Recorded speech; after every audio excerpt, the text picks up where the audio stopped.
இந்த illustration 12 வந்து important question.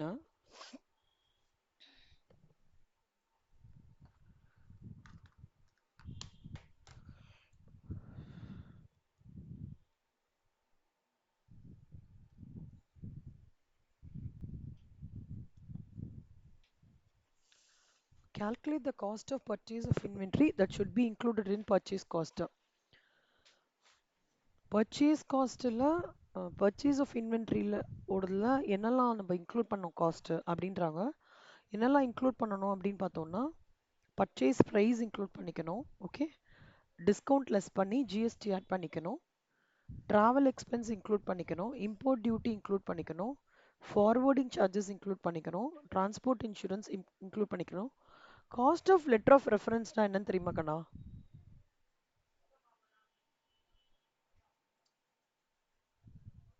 Any idea? இந்த ஃபேக்டரிங்னு ஒரு கான்செப்ட் தெரியுமா? நீங்க படிச்சிருக்கீங்களா? ஃபேக்டரிங்னு சொல்லிட்டு ஒரு கான்செப்ட் இருக்கு. Factoring, four feeding. இல்ல அந்த ஃபோர் ஃபீட்டிங் இல்ல செல்லம். இந்த ஃபோர் ஃபீட்டிங் அதாவது நான் சொல்ல எக்ஸ்பிளைன் பண்றேன்.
இங்க பாருங்க செல்லம், ஃபோர் ஃபைட்டிங் அதாவது இது எப்படின்னு சொல்றோம்? ஃபோர் ஃபைட்டிங் சொல்லலாமா? ஃபோர் ஃபைட்டிங் அப்படின்றது ஒரு எக்ஸ்போர்ட் ஃபினான்ஸ்டா. அதில் என்ன பண்ணுவாங்கன்னா ஆஹ், ஒரு எக்ஸ்போர்ட்டர் இருப்பாங்க, ஒரு இம்போர்ட்டர் இருப்பாங்க. எக்ஸ்போர்ட்டர் வந்து என்ன பண்ணுவாங்கன்னா அவங்களோட ரிசீவபிள்ஸ் இருக்குமா அதை வந்து ஒரு இன்டர்மீடியரி கால்டஸ் ஃபோர் ஃபைட்டருக்கு வந்து வித்துருவாங்க. வித்துட்டு கேஷ் வாங்கிப்பாங்க. இம்போர்ட்டர் டியூ டேட்ல கேஷை இவங்களுக்கு கொடுத்துருவாங்க. கிட்டத்தட்ட கான்செப்ட் ஆஃப் பில்ஸ் ரிசீவபிள் மாதிரி. ஆனா this happens during export financing. இதுல என்ன நடக்கும்னா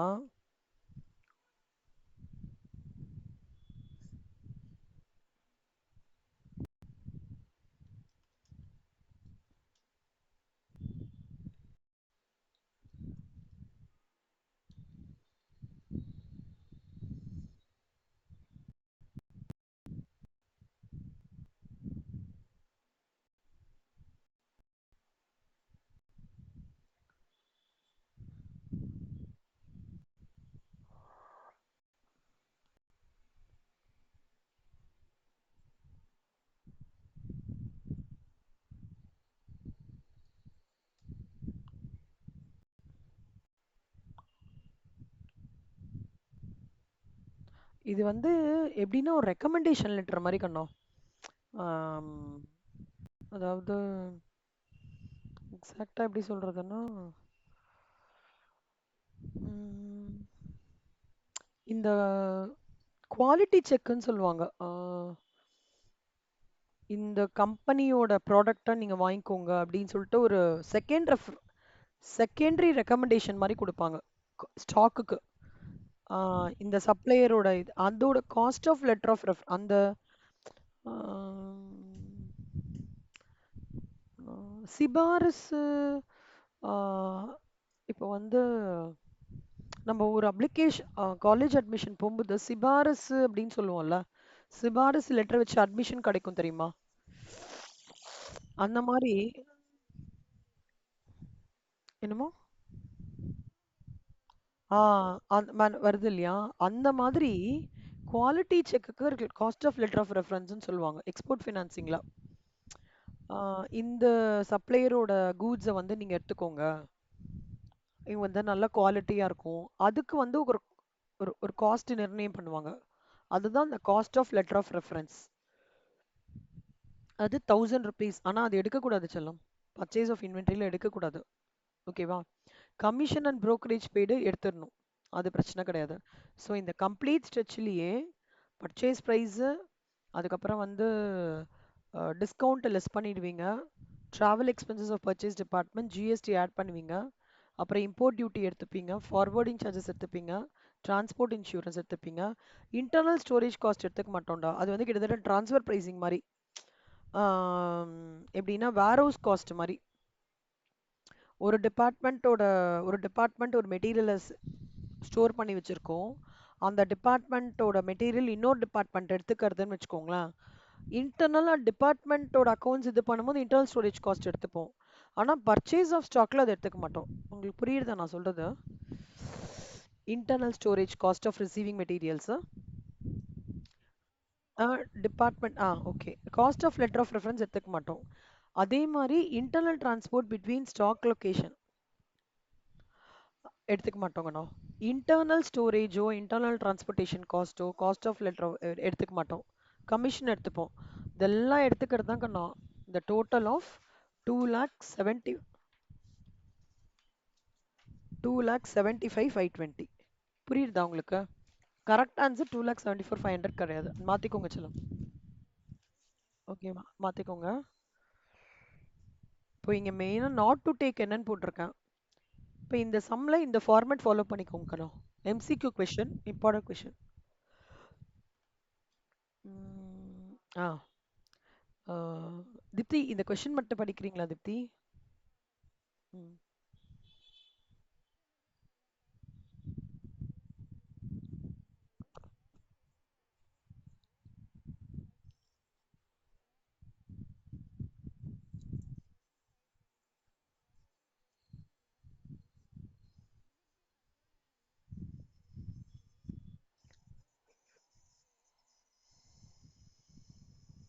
AS2 முடிச்சிட்டோம் செல்லமா.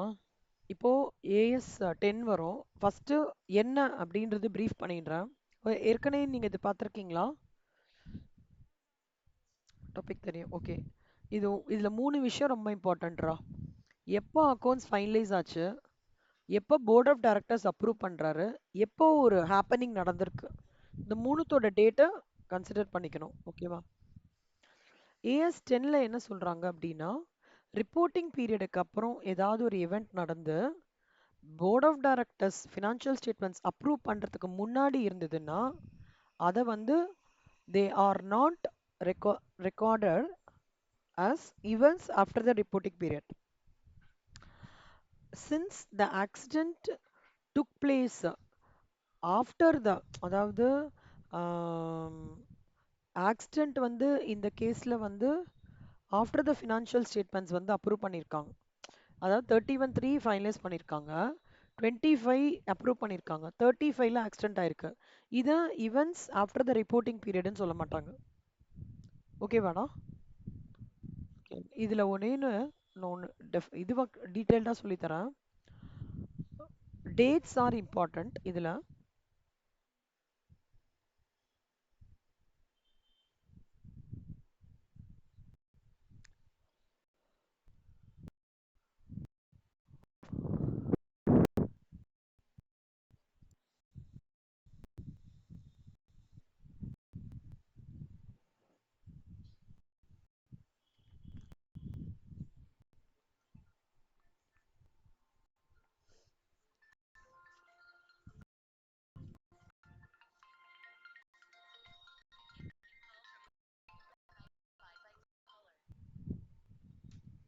சில பேர் சொல்றியாடா?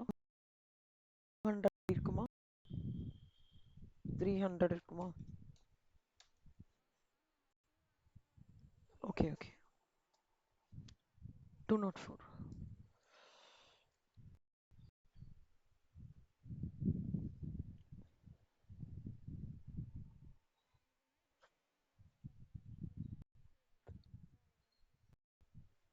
ஓ, ரெண்டா பிரிச்சிட்டிங்களா? Very nice.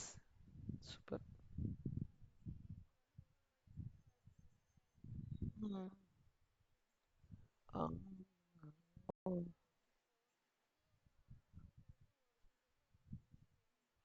சூப்பர், சூப்பர்ரா.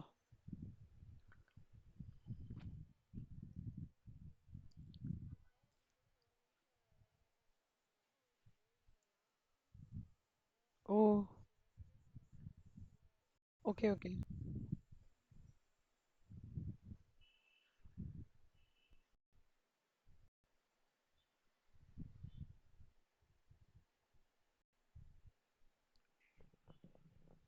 நேத்தியோட ரெக்கார்டிங் வந்து இன்னைக்கு லோட் பண்ணிடுறேன்டா.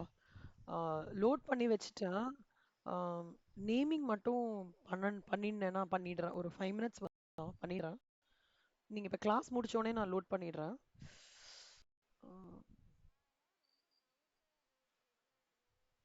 ஆ, சரி கண்ணா. ஓகே.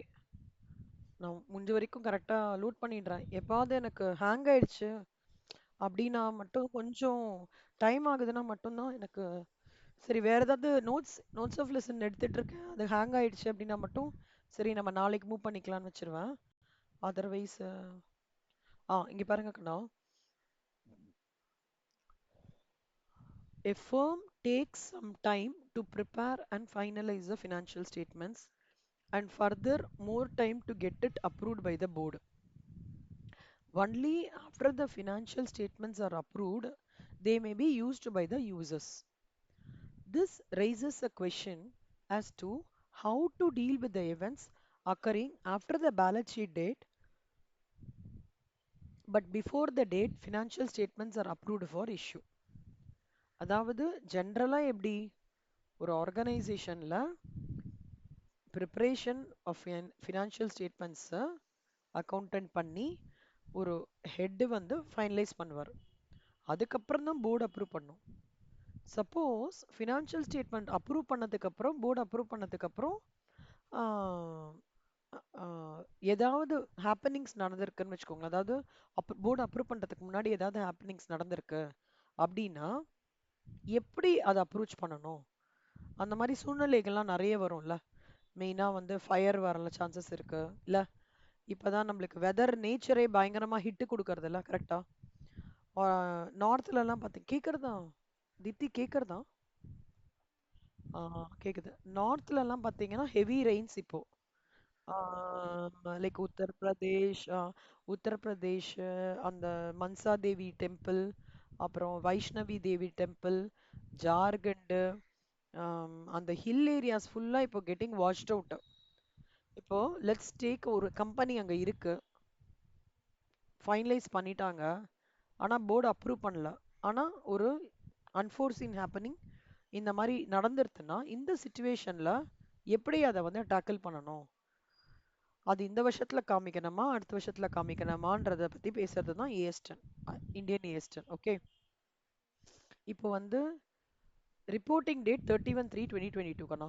Board of directors 30/5/2022. ஏஎஸ்டென்னை பொறுத்த வரைக்கும் dates are very important. Okay.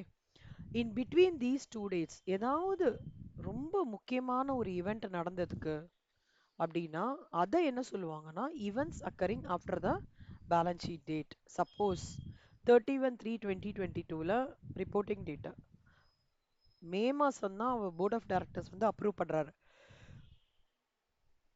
May first வீக்லயே ஒரு ஃபயர் வந்துடுது, அதன் மூலமா 15 லட்சம் ரூபாய் லாஸ் ஆயிடுதுன்னா அதை என்ன சொல்லுவோம்? Events happening after the reporting date which are accounted as per the guideline disclosure of Indian AS 10. ஸ்மார்ட்டா எப்படி சொல்லுவாங்க? ஸ்மார்ட்டா ஷார்ட்டா சம்மரைஸ் பண்ணி ஈவெண்ட்ஸ் ஆஃப்டர் த ரிப்போர்ட்டிங் டேட்னு சொல்லுவாங்க. புரியுதா? இந்த கான்டென்ட் புரியுதா? ஏஎஸ் 10 ஏஎஸ் 10 இம்பார்ட்டண்டா இருக்காது, ஆனா சம்மரைஸ் பண்ணனா ரொம்ப இம்பார்ட்டன்ட். இப்ப வேல்யூவேஷன் ஆஃப் ஸ்டாக்கோடது என்ன சொல்லுங்க பார்க்கலாம்.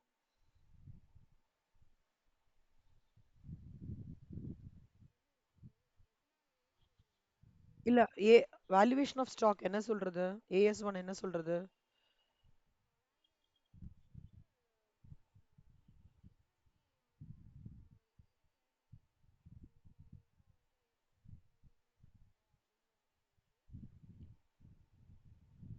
என்ன சொல்றது?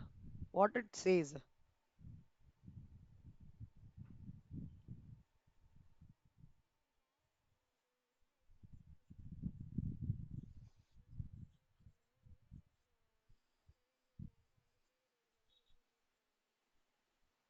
வேற என்ன சொல்றது?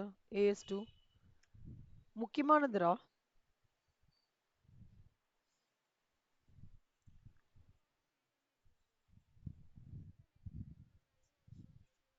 ஆ அதுதான் அதுதான் crux.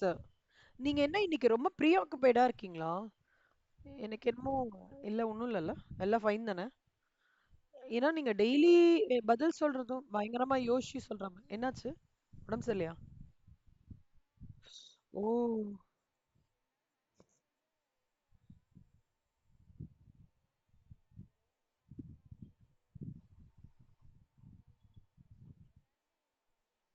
ஓ! அப்படியா? சரி, சரி, சரி. ஓகே கண்ணா. Take care. Your voice looks எனக்கு தெரியும்ல. டெய்லி என் ஸ்டூடெண்ட் எப்படி பண்றா? இன்னைக்கு எப்படி பண்றான்னு எனக்கு தெரியும்ல. அத வச்சு தான் நான் சொல்றேன். ரொம்ப ப்ரீ ஆக்குபைடா இருக்கீங்க மாரி தோணுது. ஓகே கண்ணா. ஓ! Okay, okay. Okay, fine. So AS2 மெயினா என்ன சொல்றதுன்னா, valuation of stock is done at cost or market price which is less. ஓகேவா? அதே மாதிரி AS10 என்ன சொல்றதுன்னா, events happening after the finalization of the accounts but before it is approved by the board are to be considered as events after the reporting period என்ற disclosure நம்ம கண்டிப்பா காமிக்கணும் அப்படின்றத சொல்றது. ஓகே. இப்ப இங்க பாருங்க செல்லம். இப்ப அத பேஸ் பண்ணி தான் நம்ம illustration 13 carry out பண்ணிக்கிறோம். இங்க ஒண்ணு தப்பா கொடுத்திருக்காங்க. Events occurring after the reporting period but before the financial statements are regarded. Not regarded இல்ல are regarded. மாத்திக்கோங்க. not கிடையாது regarded. அதனால இந்த accident took place வந்து after the financial statements have been approved. எப்போ அவங்க இது பண்ணிருக்காங்க? 20ஆம் தேதி போர்டு அப்ரூவ் பண்ணிடுச்சு. அப்புறம் தான் இது நடக்கிறதுன்றதுனால இது not treated as events after the reporting period. ஒருவேளை தீப்தி நீங்க சொல்லுங்க. ஏப்ரல் 1ஆம் தேதி இந்த ஃபயர் ஆக்சிடென்ட் நடந்திருந்ததுன்னா, ஆ, இந்த ஆக்சிடென்ட் நடந்திருந்ததுன்னா என்னன்னு ரிப்போர்ட் பண்ணலாம்? அத ஈவென்ட்ஸ் ஆஃப்டர் த ரிப்போர்ட்டிங் பீரியட்னு பண்ணலாம். கரெக்டா? போர்டு ஃபைனலைஸ் பண்ணிட்டு, போர்டும் அப்ரூவ் பண்ணிட்டு, அதுக்கப்புறம் தான் ஒரு ஈவெண்ட் நடந்ததுன்னா, அது events after the reporting period கிடையாது. ஃபைனலைஸ் பண்ணிட்டு, போர்டு அப்ரூவ் பண்றதுக்கு முன்னாடி அந்த இடைவேளியில அந்த நடுவுல இன்டர்வெல் ஏதாவது நடந்ததுன்னா மட்டும்தான் events after reporting period. புரியுதா? The objective of the standard is to prescribe when an entity should adjust its financial statements for the events after the reporting period. The disclosures that an entity should give about the date when the financial statements were approved for issue. Okay இது ஜென்ரலா சொல்றாங்கடா. இந்த ஸ்டாண்டர்ட நீங்களோட objective என்னன்னா ஒரு என்டிட்டியை வந்து should adjust its financial statements for the events after the reporting period. அதே மாதிரி it should prescribe the disclosures that an entity should give about the date when the financial statements were approved by issue for issue and about the events after the reporting period. இது புரியுறதா? ரைட்டா. இப்ப பாரு இது இது அதே தான்டா repeat பண்ணிருக்காங்க. ஓகே அவர் அகைன் ரிப்பீட் பண்ணிருக்காங்க. illustration 14 பாருங்க செல்லம். ஸோ 13ல முக்கியமான ஸ்டெப்ஸ் என்ன ஃபாலோ பண்ணணும்? Finalise, approved, actual occurrence. இது மூணும் முக்கியமா நீங்க ஞாபகம் வச்சுக்கணும். எப்படி டெப்ரிசியேஷன் சாப்டர்ல டேட்ஸ் ஆர் வெரி இம்பார்ட்டன்ட்டோ அதே மாதிரி இந்த ஈவென்ட்ஸ் ஆஃப்டர் இதுல வந்து ரொம்ப டேட்ஸ் ஆர் வெரி இம்பார்ட்டன்ட்.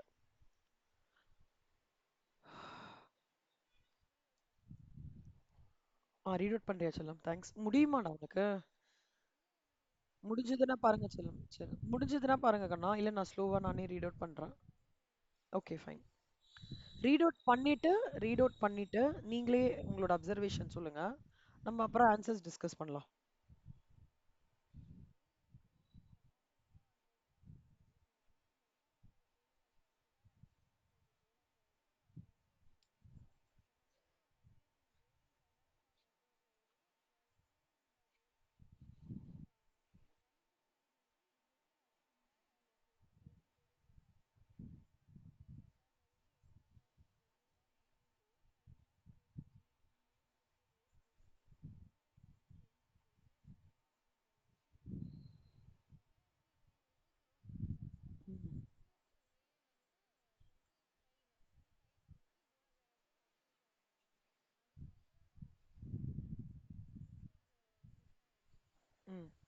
அதனால என்ன கன்க்ளூஷன் பண்றீங்க?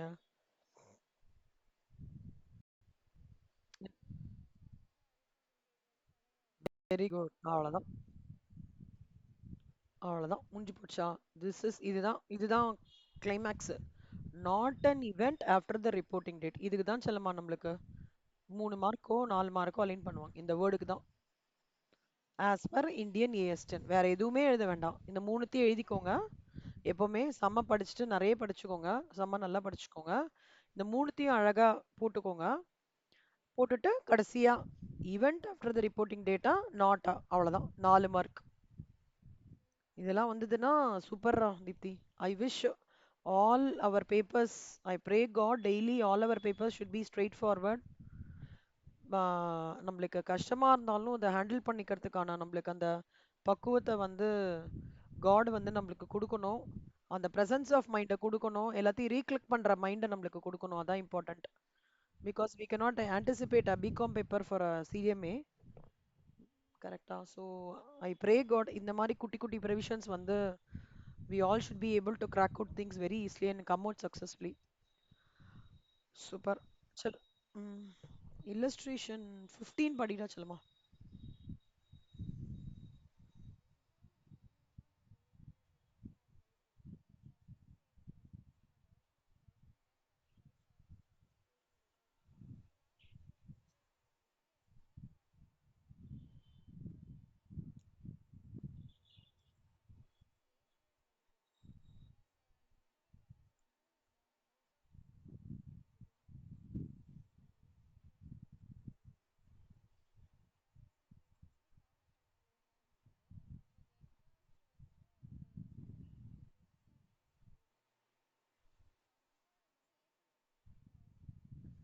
ம்.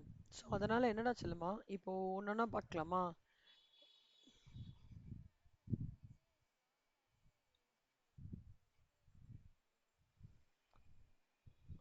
ஆமா செல்லுமா, கரெக்ட். ப்ரீ எக்ஸிஸ்டிங் தான். கரெக்ட். ஒரு நிமிஷம்டா. Final accounts while preparing the last week at debtor. பாவம். அப்போன்னு பார்த்து 20 லட்சம் ரூபாய் லாஸ்ட்ரா. பாவம்டா.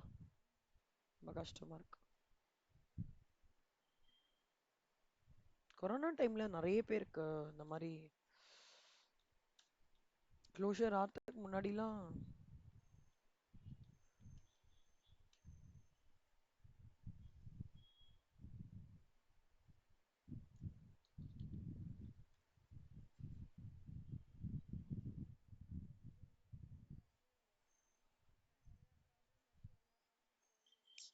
ரொம்ப கஷ்டம்டா. ஆமா. அதான் இப்ப சொல்றேனே. சாயிரம்.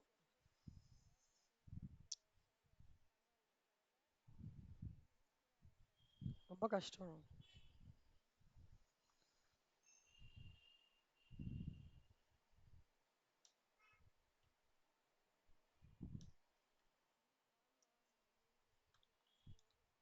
ஐயோ அப்படியா? பா.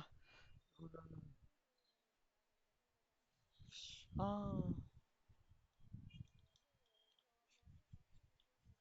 ஆ. பா.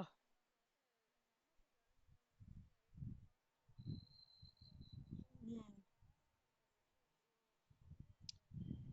ஆக்சுவலா எல்லாருக்குமே ஸ்கேனிங் சென்டர்ல இருந்தாண்டா வந்திருக்கு.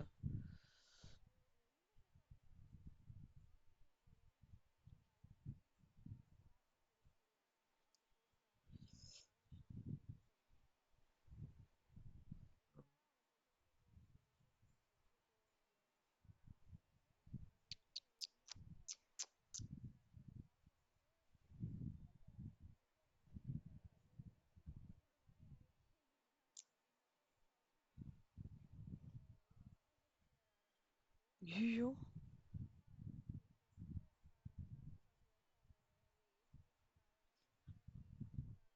ஆ.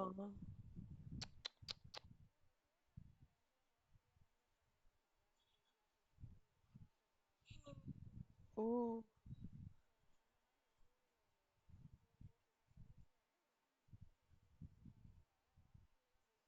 ம். கரெக்ட். சாய்ராம். ஐயோ பாவம்டா.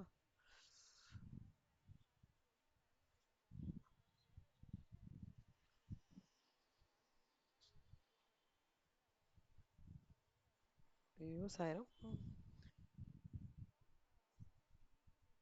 உங்களுக்கு இல்ல.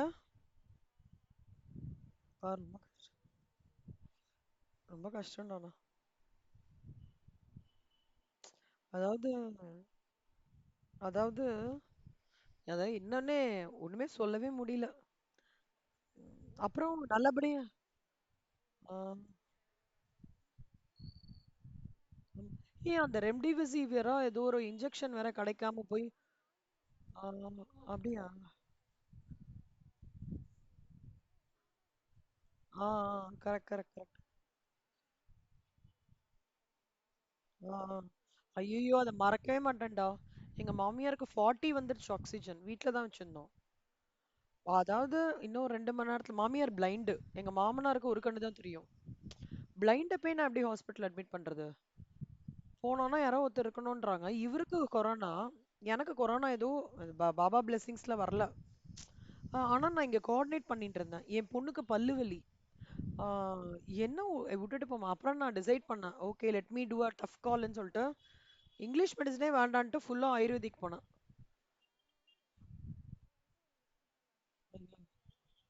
ஐயோ!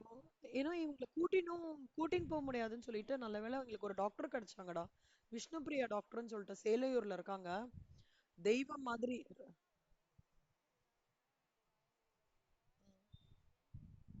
அப்படியா? ஆ, ஆ, ஆ, ஆ.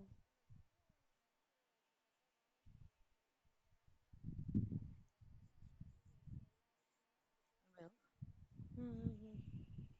ஆ, ஐயோ! அதுக்கப்புறம் அவங்க வந்து மூணே 3 ஜூஸ் மாரி குடுத்தாங்கடா. அத டெலிவரி பண்ணாங்க. ஹோம் டெலிவரி பண்ணாங்க. அந்த ஜூஸ் குடுத்த உடனே என்னன்னு தெரியல செல்லம். 65, 70 வந்தது. திருப்பி அதே ஜூஸே 2 நாள் ரிப்பீட் பண்ண சொன்னாங்க. 92க்கு வந்துருச்சு ஆக்ஸிஜன். அதுல வர கட் ஆஃப் வேற 14 நாள் அந்த ஞாபகம் இருக்கா? 10th டே எப்படி இருக்கும்?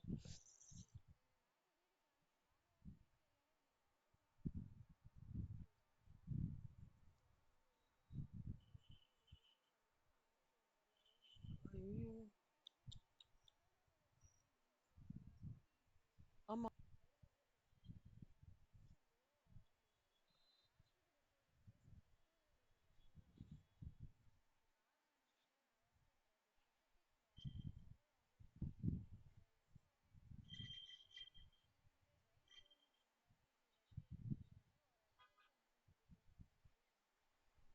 ஆக்சுவலா இப்ப இந்த மாரி குடுத்துருக்காங்கன்னு வச்சுக்கோங்க கண்ணா. நம்ம எந்த ஏஎஸ் அப்ரோச் பண்றதுன்னு தெரியாது இல்ல. இப்போ இந்த ஏஎஸ்10ஓட இது கனெக்டிங்கா இருக்கிறதுனால இது ஏஎஸ்10 அப்ளை பண்ணணும்னு தெரியாது. ஆ super. Correct. Super. Very good. Use பண்ணிருக்கேன். கரெக்ட். அவ்வளவுதான். சரி சரி. சூப்பர். புரிஞ்சுச்சா? அவ்வளவுதான். Very good. அதான் சிலதுல இந்த கீவேர்ட் மாதிரி பாத்துக்கோங்கண்ணா. இந்த ரிப்போர்ட்டிங் டேட்டு, இந்த இன்பிட்வீனோட டேட்டா கொடுக்கறது, அப்புறம் வந்து போர்டு வந்து அதுக்கப்புறம் தான் இந்த மாதிரி விஷயங்கள் வந்தாலே ஏஸ்டன் தான். ஸோ இதுல வந்து அவங்க என்ன சொல்றாங்க அப்படின்னா இந்த ஃப்ளக்சுவேஷன் பண்ணிக்கணும் பண்ணிக்கணும் ஆமா. ஏன்னா இந்த ஃப்ளக்சுவேஷன்ஸ் ஆஃப் ப்ரைஸை கண்டிப்பா வந்து ஆஃப்டர் த ரிப்போர்ட்டிங் டேட் இருக்கிறதுனால நம்ம கண்டிப்பா இதை இன்க்ளூட் பண்ணிக்கணும். அண்ட் இன்வென்ட்ரி வந்து should be written on at net realisable value. ஓகேவா? இல்லஸ்ட்ரேஷன் 16, 15. இப்போ இதுக்கு அந்த டைம்ல ஒரு எக்ஸாம்பிள் ஆக்சுவலா 2024ல ஒரு எக்ஸாம்பிள் வந்தது. இந்த ஐகானிக் எல்லோ கேப்ஸ்ன்ட்டு கல்கட்டால ஓடிட்டு இருந்தது. உங்களுக்கு அது ஐடென்டிஃபை பண்ண முடியுதான்னு தெரியல. பாத்தீங்களா? அப்போ அங்க ரொம்ப ஃபேமஸ்டா இந்த எல்லோ கேப்ஸ். அங்க ஸ்டாப் பண்ணாங்க ஆக்சுவலா. அதோட நான் வந்து இதை கனெக்ட் பண்ணி ஸ்டூடெண்ட்ஸ்க்கு சொன்னேன். அந்த பர்டிகுலர் மாடல் ஆஃப் கார் வந்து இதுவாகி நடுவுல ரொம்ப லோ ஆர்டர் லெவல்ஸ் போயிடுது. என்ன சொல்றது? அந்த டைம்ல இவங்க ஸ்டாப் பண்ற மாதிரி இருந்தாங்க. ஆனா high level of inventory of parts due to low order levels அந்த சுச்சுவேஷன் இந்த ரிப்போர்ட்டிங் டேட்ல ரிப்போர்ட்டிங் டேட்டுக்கு அப்புறம் date of approval of financial statements car manufacture என்ன பண்றாங்கன்னா இந்த ஐகானிக் கொல்கட்டா ஃப்ளீட் இன்மே no longer to be produced இதுக்கு இந்த காருக்கு பதிலா நிறைய காசுலாம் வந்துடுது அப்படின்ற அந்த மாதிரி ஒரு கனெக்ட் பண்ணி இந்த எக்ஸாம்பிள் அது எப்போனா 25th November 2024ல நடந்தது. ஸோ அதை ஜஸ்ட் கனெக்ட் பண்ணி சொல்லு. எக்ஸாக்ட்லி கம்மி பண்ணாங்க. Correct correct. சிலம் இல்லஸ்ட்ரேஷன் 17 ஹோம்ஒர்க்காக எடுத்துக்கோக்கண்ணா. அதே மாதிரி தான். இல்லஸ்ட்ரேஷன் 18 பார்க்கலாம்.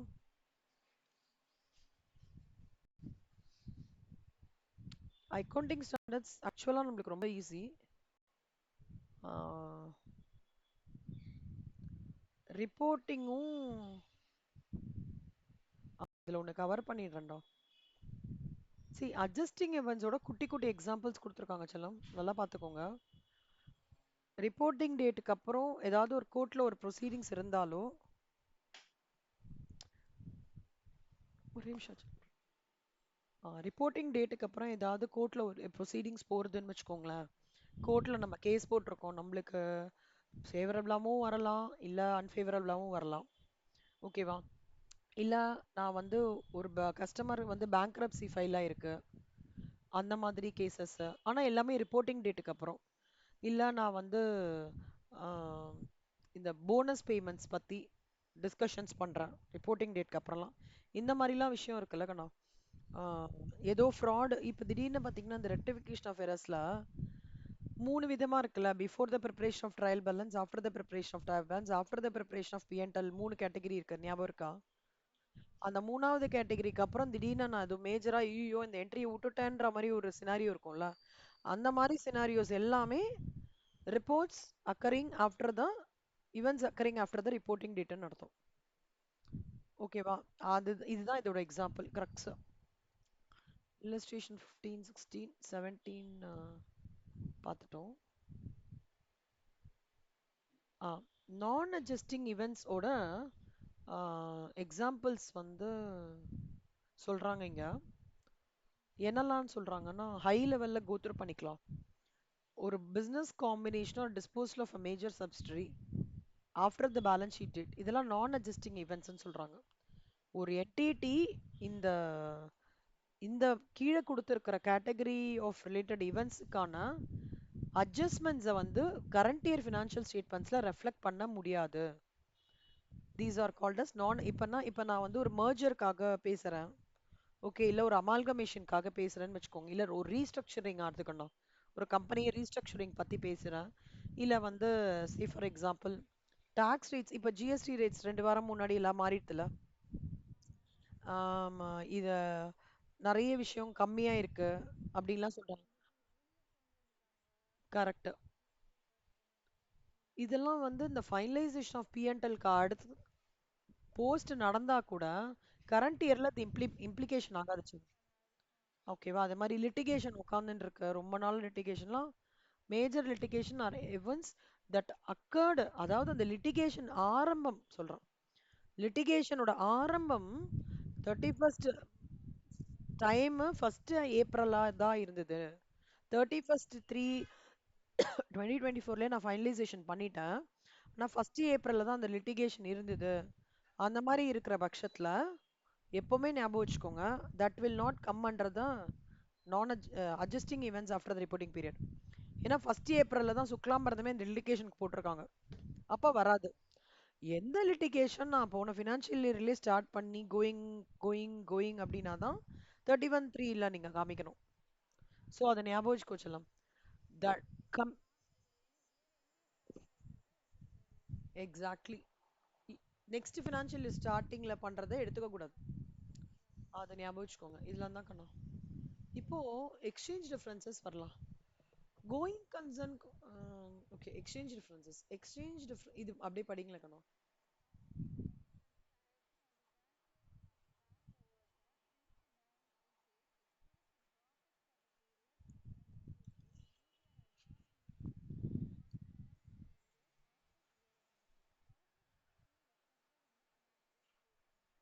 செல்லம் இப்ப வந்து என்ன ஆயிருக்குன்னா ஏதோ ஒரு அட்வர்ஸ் மூமெண்ட்னால ஃபாரின் எக்ஸ்சேஞ்ச் ரேட்ஸ்ல கொஞ்சம் சேஞ்சஸ் நடந்திருக்கு. அதனால ஆ கரெக்ட். அப்ப என்ன ஆயிருக்குன்னா அந்த எக்ஸ்சேஞ்ச் டிஃபரன்சஸ் ஆகுது இல்லையா? பேங்க் ஓடியா இருக்கணும் எந்த transaction, since the balance sheet date exceeds the profit for the period under the review, the balance sheet date exceeds the profit. அந்த பேங்க் ஓடி ஓட டிரான்ஸ்லேஷன் அந்த எக்ஸ்சேஞ்ச் டிஃபரன்ஸ் வந்து ப்ராஃபிட் ஃபார் த பீரியடை விட எக்ஸீட் ஆகுறதாம். ஓகேவா? ஆஃப்டர் த இயர் எண்ட் ஞாபகம் வச்சுக்கோங்க. இது நடந்ததுன்னா இதெல்லாம் வந்து நான் adjusting post balance sheet events. ஓகேவா செல்லம்? நான் அட்ஜஸ்டிங் போஸ்ட் பேலன்ஸ் ஷீட்ஸ்னு சொல்றாங்க. இங்க வந்து the going concern concept ஏன் இவங்க சொல்றாங்க அப்படின்னா, entity shall not prepare its financial statement on a going concern basis if the management determines after the reporting period either it intends to liquidate the entity or cease the trading that it has no realistic alternative. அதாவது இப்போ ஒரு யூனிட்டா நான் மூடுறேன்னு வச்சுக்கோங்களேன். I am closing a unit. அந்த unit மூடுறேன் அப்படின்ற பட்சத்துல நான் going concern concept base பண்ணி ஃபினான்ஷியல் ஸ்டேட்மெண்ட்ஸ் ரெடி பண்ண மாட்டேன். ஓகேவா? பண்ண மாட்டேன். அப்போ அங்க என்ன ஆயிடும், நான் இந்த ரிப்போர்ட்டிங் பீரியடுக்கு அப்புறம் சிலதெல்லாம் நடக்கிறதுன்றதையும் நாங்க இன்க்ளூஸ் பண்ண மாட்டோம். Even if the management determines after the reporting period. ஓகேவா? ரிப்போர்ட்டிங் பீரியடுக்கு அப்புறம் இப்போ தெரியறது எனக்கு இந்த யூனிட்டை நான் க்ளோஸ் பண்ண போறேன் அப்படின்னா அந்த என்டிட்டி வந்து ஃபினான்ஷியல் ஸ்டேட்மெண்ட்ஸை, அதாவது ஃபர்ஸ்ட் ஏப்ரலுக்கு அப்புறம் இது இருக்காதுன்னு நினச்சிக்கோங்கடா. ஃபர்ஸ்ட் ஏப்ரலுக்கு அப்புறம் எது நடந்தாலும் இந்த யூனிட்டே இருக்க போறதில்ல, நான் ஏன் கோயிங் கன்சர்ன் கான்செப்ட் பேஸ் பண்ணி நான் ஃபினான்ஷியல் ஸ்டேட்மெண்ட்ஸ் வந்து ரெடி பண்ணணும் அப்படின்ற பேசிஸ்ல ரெடி பண்ணாது.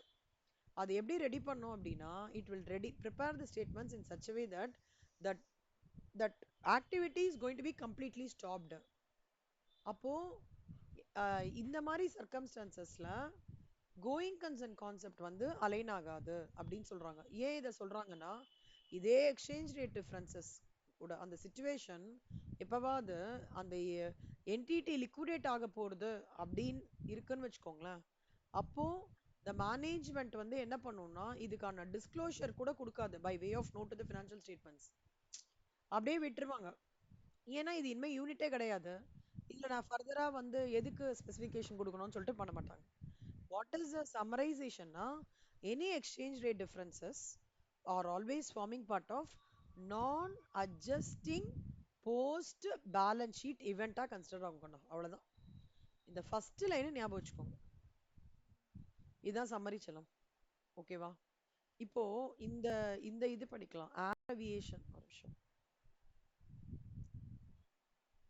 Company is sure of liquidation. Now, no point in preparing financial statements. Company is undergoing some restructuring. Now, there is a point in preparing financial statements. But what is very important? Any exchange rate changes included in the list of non-adjusting post balance sheet events that is told in Indian AS 10. Okay, va? Illustration 19 படிங்களா Kanna? Restructuring ப்ரோக்ராம்னா என்னன்னு சொல்லிடுறேன்டா. Restructuring ப்ரோக்ராம்னா கம்பெனில high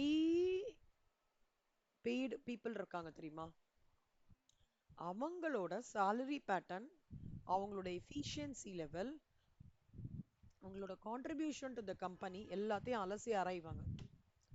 ஆராய்ஞ்சு என்ன பண்ணுவாங்கன்னா, இவர் நிஜமாலே தேவையா இந்த ஆர்கனைசேஷனுக்கு, இல்லை இவர் அனுப்பிச்சிடலாமா, அந்த மாதிரி யோசிக்கிறது தான் ரீஸ்ட்ரக்சரிங் ப்ரோக்ராம் சொல்லுவாங்க. அப்போ இந்த ஹைலி பெய்டு இருக்கிறவங்களுக்குலாம் செக் இப்ப நிறைய நடந்துட்டு இருக்கு தீப்தி. ஆக்சுவலா நிறைய ஆர்கனைசேஷன்ல லே ஆஃப் பண்றாங்க, கம்மி salary இருக்கிறவங்களை எடுக்கிறாங்க. ஏஐ வேற வந்திருக்கு, பாட் இருக்கு, பிபிஆர் பிசினஸ் ப்ராசஸ் இன்ஜினியரிங், அந்த இதெல்லாம் நீங்க பிடிஏல படிப்பீங்க, அதெல்லாம் வந்துச்சு. இதெல்லாம் வந்ததுனால இந்த ஹை பெய்டு இருக்கவங்க ஒரு ஆள் இருந்தா போதுமே, எதுக்கு அந்த வேலையை பாட் பண்றதோ இல்ல இந்த வேலையை ஏஐ பண்றதோ முடிச்சிடலாமே அப்படின்ட்டு இந்த அப்படியாடா? ஓ.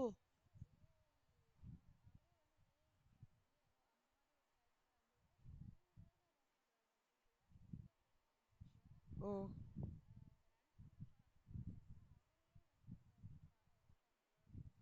ஐயோ. ரொம்ப கஷ்டம் இல்லடா?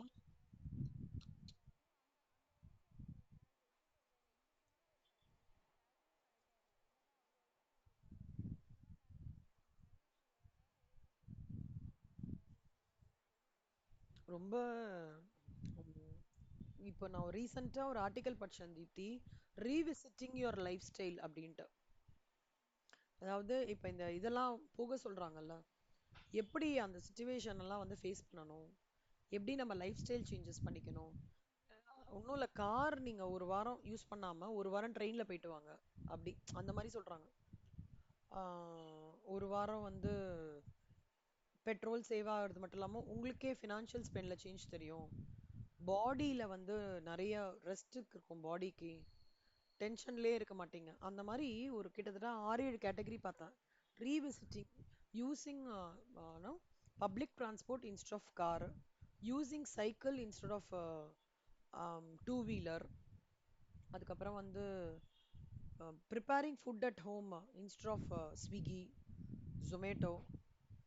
நாலாவது வந்து getting into natural cosmetics instead of இந்த fashionable items, going to the store and purchasing instead of online Meeshos. So இந்த லைஃப் ஸ்டைல் சேஞ்சஸ் பண்ணும்போது அவங்க சொல்றாங்க, நார்மலா நான் 15% சேவிங்ஸ் பண்றேன்னு வச்சுக்கோங்களேன். இந்த லைஃப் ஸ்டைல் சேஞ்ச் பண்ணா நம்ம 30% சேவிங்ஸ் பண்ணுவேணும். வாட் எவர் அமௌண்ட், இப்போ நீங்க 20,000 ரூபாயில 30% என்னடா வரும்? 6,000 ரூபாய் பண்ணுவீங்களா சேவிங்? முன்னாடி உங்களால 3,000 தான் பண்ண முடியுமா? 6,000 ரூபாய் பண்ணுவீங்களா? ஒரு ஒரு ஸ்டாட்டிஸ்டிக்ஸ் மாதிரி எடுத்துட்டு வந்திருக்காங்க. ரொம்ப யோசிக்க வேண்டிய விஷயமா இருந்தது ஆக்சுவலா. மால்ஸ் போகாதீங்க, பார்க் போங்க. இந்த மாதிரி சுண்டல் சாப்பிடுங்க இன்ஸ்டெட் ஆஃப் இந்த மாதிரி மேகி, பர்கர்லாம்.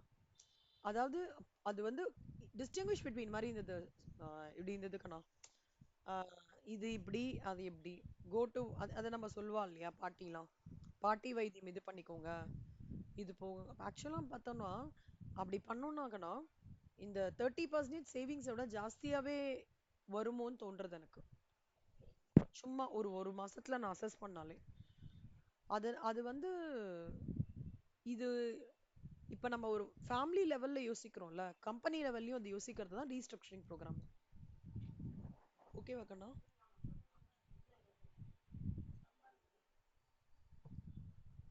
ஸோ அதான் சொல்லலாம்.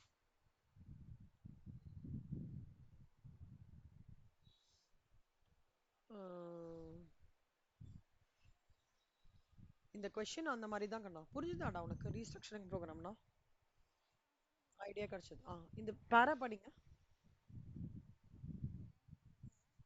ஆமா, 19th கொஸ்டின். 18th வரைக்கும் புரிஞ்சுதாடா? ஏதாவது டவுட் இருக்கா? Okay. இதெல்லாம் நீங்க நான் அப்படியே சொல்லி கொடுக்கும் போதே அப்படியே படிச்சிருங்க செல்லம். நோட்ல எழுதும் போது சும்மா இல்லஸ்ட்ரேஷன், கீ டேக் அவே, இந்த வேர்டு ஞாபகம் வச்சுக்கணும், அது போதும். எனக்கு ஒன்றும் இல்லை. கோத்ரூ. எக்ஸ்பிளைன் பண்ணும்போது சூப்பர். தேங்க்யூ ஸோ மச்டா. ஸ்ரேயா வந்து ஸ்ரேயாக்கு வந்து நிறைய படிக்கணும், நிறைய நாலேஜ் கெயின் பண்ணிக்கணுன்ற இன்ட்ரெஸ்ட் ஜாஸ்தி. ப்ராப்ளம் என்னன்னா டைம் இல்லை ஸ்ரேயாக்கு. So she has lot of interest. இல்ல இல்ல, ஆக்சுவலா இன்னைக்கு காலேஜ் சொன்னாங்க. நான் எனக்கு 4 o'clock அப்புறம் இந்த த்ரோட்டுக்கு கொடுத்துருக்காங்கடா அப்பாயின்மெண்ட்டு. சரி, அதனால ஸ்ரேயா கிட்ட நம்ம அப்புறம் பேசலாம். இன்னொன்னு இந்த இந்த இந்த பார்ட் ஆஃப் இல்லஸ்ட்ரேஷன்ஸ் வீடியோ பார்த்தாலே ஈஸியா புரிஞ்சிடும். ரொம்ப டஃப் எல்லாம் கிடையாது. இப்போ இதுவே வந்து ஒரு நான் கேபிட்டல் பட்ஜெட்டிங்கோ இல்ல காஸ்ட் ஆஃப் கேபிட்டலோனா நான் இந்த ஷெட்யூல் பண்ணியிருக்க மாட்டேன் டைம். இது கொஞ்சம் ஈஸியா புரிஞ்சிரும். ரொம்ப சிம்பிளிஃபைடு இல்லாதான் இருக்கும் அப்படின்ட்டு தான் சரி I thought okay, let's take a call like that அப்படின்ட்டு. ஓகே சொல்லுங்க. இது படிங்க.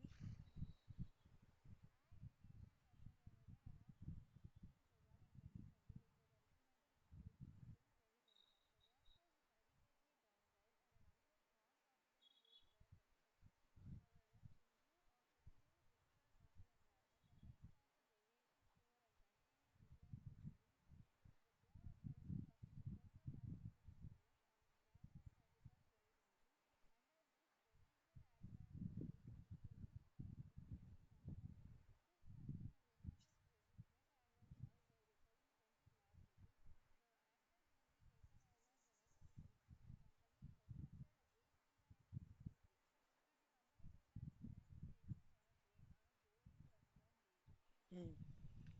கோயிங் கன்சர்ன் பேசிஸ்னா men may come men may go but company remains for ever. So entity வந்து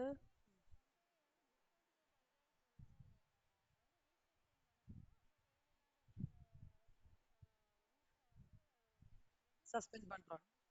ஆமா ஆமா செல்லம். ஸோ ஒர்க் ஃபோர்ஸையும் கம்மி பண்ண போறோம், நான் ப்ராஃபிட்டபிள் ரூட்ஸையும் ஸ்டாப் பண்ண போறோம். இந்த மாதிரி ரீஸ்ட்ரக்சரிங் பண்ண போறோம். ஸோ இஃப் த மேனேஜ், அதாவது ஒரு யூனிட்டியே, ஒரு பெரிய ஆர்கனைசேஷன்ல ஒரு யூனிட்டியே நான் வந்து ஸ்டாப் பண்ண போறேன் அப்படி அப்படின்றது தான் வந்து நம்ம இங்க படிச்ச statement. Entity shall not prepare its financial statement on going concern basis. இப்போ இந்த சுச்சுவேஷன்ல கம்பெனி அவங்க வந்து என்னன்னா, நான் அந்த ரீஸ்ட்ரக்சரிங் பேக்கேஜும் அடிஷ்னலா பண்ணினேன்னா it which has to be regional, ஒரு நிமிஷம்டா, aircraft will be reduced by at least 15 aircraft. அதனால எனக்கு 200 லேக்ஸ் வந்து அதன் மூலமா எனக்கு நெட் ஆனுவல் காஸ்ட் கம்மியாகும் அப்படின்னு சொல்றாங்க. அதாவது டூ திங்ஸ் என்னன்னா, actions will be taken over the next 15 years. Company is expecting a break even. So இது எப்படி பார்க்குறோம்னா, the entity வந்து shall not prepare its financial statement on a going concern basis. ஆனா the company, should the company prepare its அதுக்கு என்னன்னா, இல்ல the company வந்து should prepare its financial statements on a going concern basis. ஏன்னா a part of the route or a part of the workforce is only going to be downsized. அதனால இந்த company கண்டிப்பா going concern பேசிஸ்ல தான் financial ஸ்டேட்மெண்ட்ஸை வந்து ready பண்ணணும் அப்படின்றது தான் கன்க்ளூஷன். புரியுதா உங்களுக்கு? ஆ. இப்போ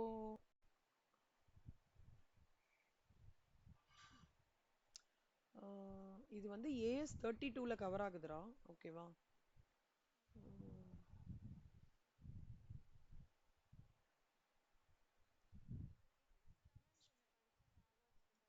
கஷ்டமா இருக்குல்ல? ம். ம். Correct correct.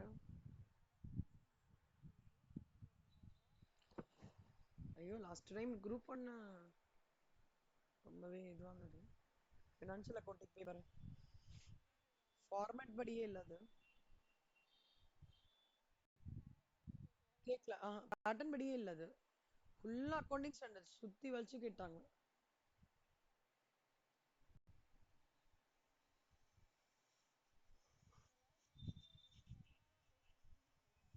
ஆமாண்டா. ஃபினான்ஷியல் அக்கௌண்ட் பேப்பர் ஏதோ டஃப் பண்ணிட்டாங்களோன்னு தோணுது எனக்கு. எங்களுக்கு ஸ்ட்ராட்டஜிக், சாரி, பிசினஸ் வேல்யூவேஷன் ஈஸியா இருக்கும்டா. Final paper straight forward questions தான் இருக்கும். இந்த வாட்டி சும்மா சொல்லக்கூடாது, கேஸ் ஸ்டடியா வச்சு அப்படியே ஐயோ என்னடா இது இப்படி கேக்குறாங்களே அப்படின்னு ஆயிடுச்சு எனக்கு.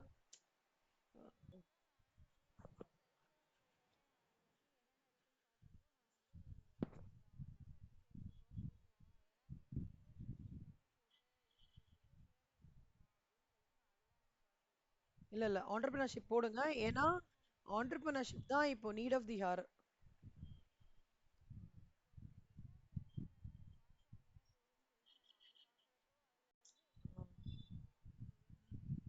ஆக்சுவலா நான் இந்த பிசினஸ் வேல்யூவேஷன் பேப்பர்லயும் காஸ்ட் அண்ட் மேனேஜ்மெண்ட் ஆடிட் பேப்பர்லயும் எக்ஸம்ஷன் தான். நான் 60 சீரிஸ் பண்ணிட்டாங்க.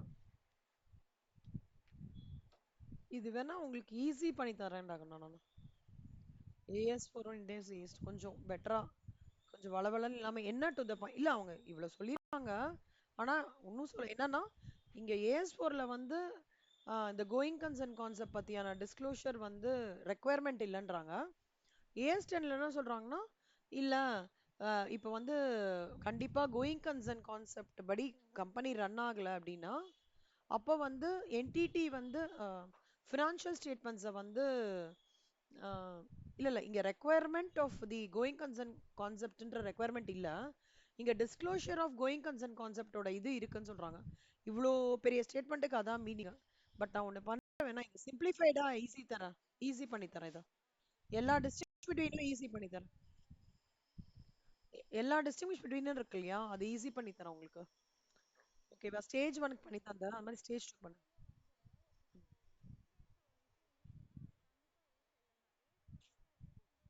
ஆ எக்ஸாக்ட் ஆமா. ஆனா அத வந்து கார்வ் அவுட் அந்த மாதிரி நிறைய வேர்ட்ஸ்லாம் யூஸ் பண்ணிருக்காங்க. நான் குட்டியா ஈஸியா யூசர் ஃப்ரெண்ட்லியா பண்ணி தரேன். செல்லம், இல்லஸ்ட்ரேஷன் 20 நீங்க ஹோம்ஒர்க்கா போடலாங்கண்ணா. இல்லஸ்ட்ரேஷன் 21 ஹோம்ஒர்க்கு, 22 ஹோம்ஒர்க் செல்லம், 23 ஹோம்ஒர்க் எடுத்துக்கோங்க, 24 ஹோம்ஒர்க்கு. எது வரைக்கும் ஹோம்ஒர்க் சொல்லிடுறேன். 21, 22, 23, 24 ஒரே இதுல போட்டிருக்கேன்டா. அப்பனா மொத்தமாவே ஒரே கான்செப்ட் தான். 25 வரைக்கும் ஹோம்ஒர்க் எடுத்துக்கோ செல்லம். 26, ஆமா இருங்க, 26 இல்ல செல்லம், 26ம் அதே தான். ஆஃப்டர் இது 27ம் அதே தான். ES10, 28, 29, 30 வரைக்கும் அதே தான்டா. ஓகேவா, 30 வரைக்கும் அதே தான். நீங்க குட்டி குட்டியா இருக்கும்டா, டஃப்பாலாம் இருக்காது செல்லம். இதுல இருந்து எம்ப்ளாயி பெனிஃபிட்ஸ், நெக்ஸ்ட் செஷன்ல இருந்து எம்ப்ளாயி பெனிஃபிட்ஸ் ஆரம்பிக்கிறேன். இன்னொரு 35 இல்லஸ்ட்ரேஷன்ஸ் தான் இருக்கு. ஓகே, அது ஒரு 2 கிளாஸ், மேக்ஸிமம் 2 கிளாஸ், அதுக்கு மேல ஆகாது. நான் ஒரு 3 கிளாஸ்ல எடுக்கிறேன். நான் கடகடன்னு எடுக்காம கொஞ்சம் 3 கிளாஸ் ஸ்ப்ரெட் ஓவர் பண்ணி எடுக்கிறேன். நான் அந்த டிஸ்டிங்விஷ் பிட்வீன் மட்டும் உங்களுக்கு நான் பார்த்துட்டு சொல்றேங்கண்ணா. எல்லாத்துக்குமே, நாட் ஒன்லி ஃபார் எல்லாத்துக்குமே இருக்குல்ல டிஸ்டிங்விஷ் பிட்வீன். ஒரு நிமிஷம் இருங்களா. திஸ் திஸ் வர்சஸ் திஸ் அப்படின்னு இருக்கு.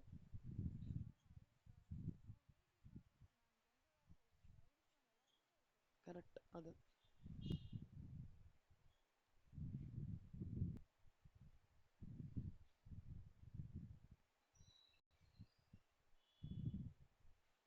எல்லாத்துலயுமே இருக்குல்ல, அந்த மாதிரி பண்ணி கொடுக்குறேன்டா. ஓகேவா, so that AS24 versus AS1 எப்படி அந்த மாதிரி சொல்லி கொடுக்குறேன். ஸோ அந்த டிஸ்டிங்விஷ் பிட்வீன் மட்டும் நீங்க அந்த அந்த எக்ஸல் ஃபைல்லேருந்து பண்ணிக்கோங்க. சரியா? ஸோ இல்லஸ்ட்ரேஷன் 30 வரைக்கும் ஹோம்ஒர்க் நான் போட்டுடுறேன் ஸ்ரேயாக்கும்.